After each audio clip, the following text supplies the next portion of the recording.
Hello everyone दिया Assamese recipe चेनेलটোলৈ আপোনালোকক সকলোকে আদৰণি জনাইছো। আজি মই ফুলকবি আলু আৰু মটৰৰ লগত এখন সবজি ৰেচিপি লৈ আহিছো। এতিয়া হকচোন ভিডিওটোলৈ আগবাঢ়ো।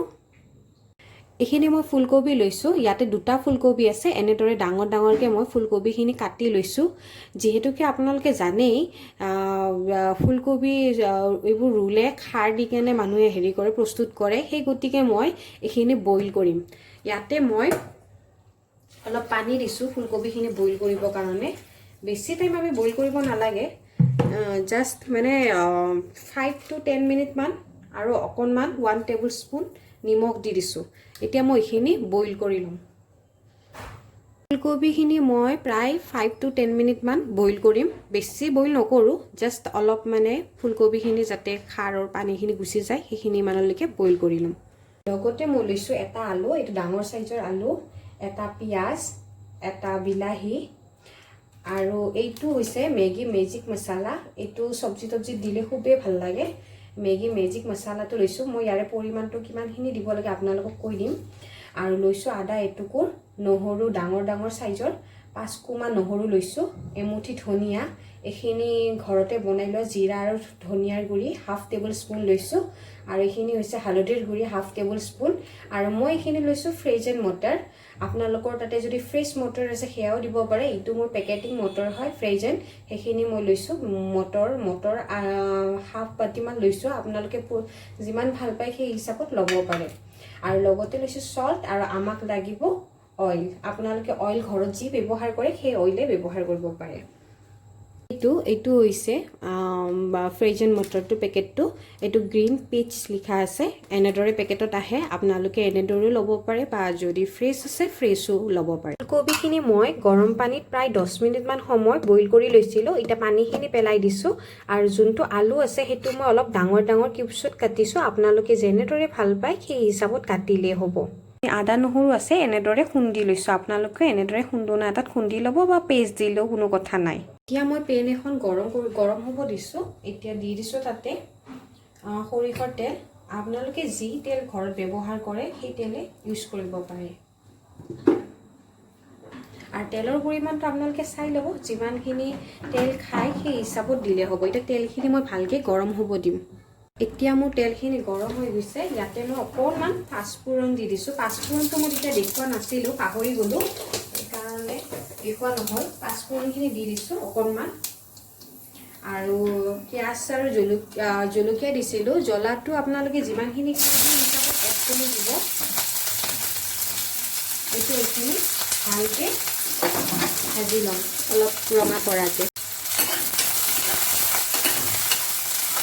পিঁয়াজখিনিৰ সৈতে এইখিনি ধুনীয়াকৈ অকণমান পিঁয়াজখিনি জাষ্ট চফ্ট হ'ব দিম।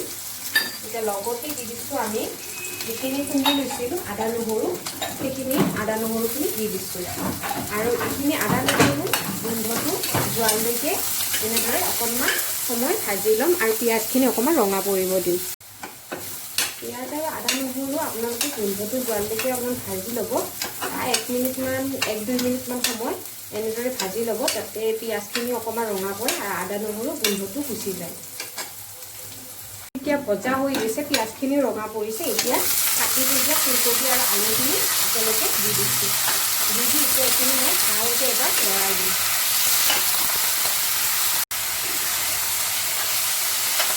এতিয়া এইখিনি অকণমান লৰাই দিলোঁ। এতিয়া মই এইখিনি প্ৰায় 1 মিনিটমান সময় ঢাকোনখন লগাই দিছোঁ। 1 মিনিটমান সময় ভাজি ল'ম, আৰু গেছৰ ফ্লেমটো মিডিয়ামত আছে। এতিয়া 1 মিনিটমান সময় ভজা হৈ গৈছে। ঢাকোনখন গুচাই এবাৰ লৰাই দিছোঁ। এতিয়া মই ইয়াতে যিখিনি মটৰ লৈছিলোঁ ফ্ৰজেন মটৰখিনি দি দিছোঁ, আৰু লগতে দিছোঁ বিলাহীটো। মই এনেদৰে কাটি লৈছিলোঁ, বিলাহীটো দি দিছোঁ। আপোনালোকে বিলাহীটো যেনেকুৱা মন যায় তেনেদৰে কাটিব পাৰে।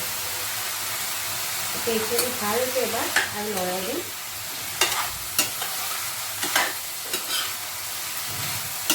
এতিয়া এইখিনি মই আৰু 1 মিনিটমান সময় এনেদৰে ভাজি ল'ম। ঢাকোনখন বন্ধ কৰি দিছোঁ। ঢাকোনখন খুলি এবাৰ চাই লৈছোঁ। এতিয়া ইয়াতে মই 1/2 টেবুল স্পুন হালধিৰ গুড়ি আৰু লগতে দিছিলোঁ এইখিনি জিৰা আৰু ধনিয়াৰ গুড়ি আৰু নিমখটো আপোনালোকে সল্টটো স্বাদ অনুসৰি দিব দি এইখিনি এতিয়া মই ভালকৈ এবাৰ লৰাই দিম মেজিক মছলাটো মই এতিয়া দিয়া নাই অলপ পিছতকৈ দিম যেতিয়া অকণমান চব্জিখিনি সিজি ভালকৈ অলপমান হ'ব তেতিয়া দি দিম মই এইখিনি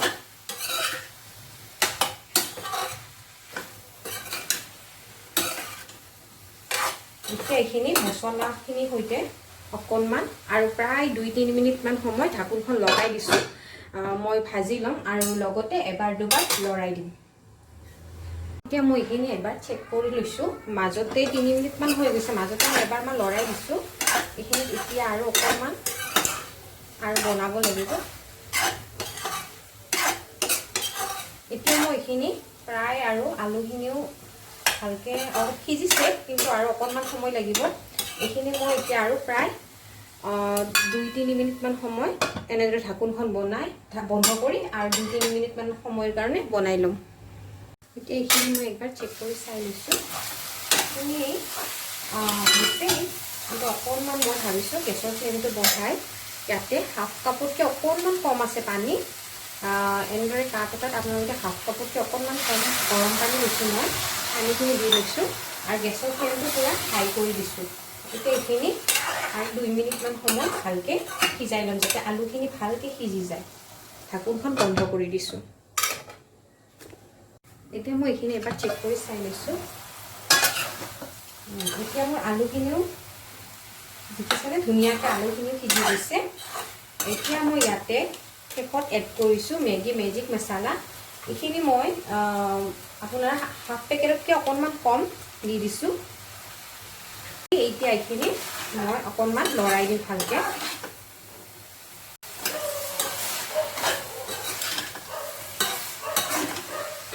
আৰু শেষত দিলোঁ ধনিয়া পাতখিনি যিখিনি কাটি লৈছিলোঁ সেইখিনিও দি দিছোঁ এতিয়া আমাৰ আলু মটৰ ফুলকবি চব্জিখন কমপ্লিট ৰেডি হৈ গ'ল আপোনালোকেও এনেদৰে বনাই খাই চাবচোন এবাৰ আৰু মেজিক মছলাটো দিলে আৰু অন্য বিশেষ মছলাৰ দৰকাৰেই নাই যিহেতুকে এই মছলাটো গোটেই মছলাৰ ফ্লেভাৰবোৰ সোমাই থাকে সেইকাৰণে আমি বিশেষ মছলা নিদিলেও হ'ব তাকো যদি আপোনালোকে বিচাৰে কাশ্মীৰী ৰেড চিলিটো দিব পাৰে বা চিলি পাউডাৰ অকণমান দি দিব পাৰে এতিয়া আমি আমাৰ আলু আৰু ফুলকবি আৰু আলুৰ চব্জিখন কমপ্লিট ৰেডি হৈ গ'ল এইখিনি আমাৰ ফুলকবি মটৰ আৰু আলুৰ লগত বনোৱা চব্জিখন কমপ্লিট ৰেডি হৈ গ'ল আপোনালোকেও এনেদৰে বনাই খাই চাবচোন বিৰাটেই চিম্পল ৰেচিপি হয় আৰু খাবলৈ কিন্তু বিৰাট ভাল লাগে এই ৰেচিপিটো আপোনালোকে ৰুটি ভাত আদি সকলোৰে লগত খাব পাৰে যদিহে মোৰ ভিডিঅ'টো চাই ভাল পালে ৰেচিপিটো চাই ভাল পালে তেতিয়াহ'লে মোক এটা লাইক কৰি দিব আৰু মোৰ চেনেলটো ছাবস্ক্ৰাইব কৰিব থেংক ইউ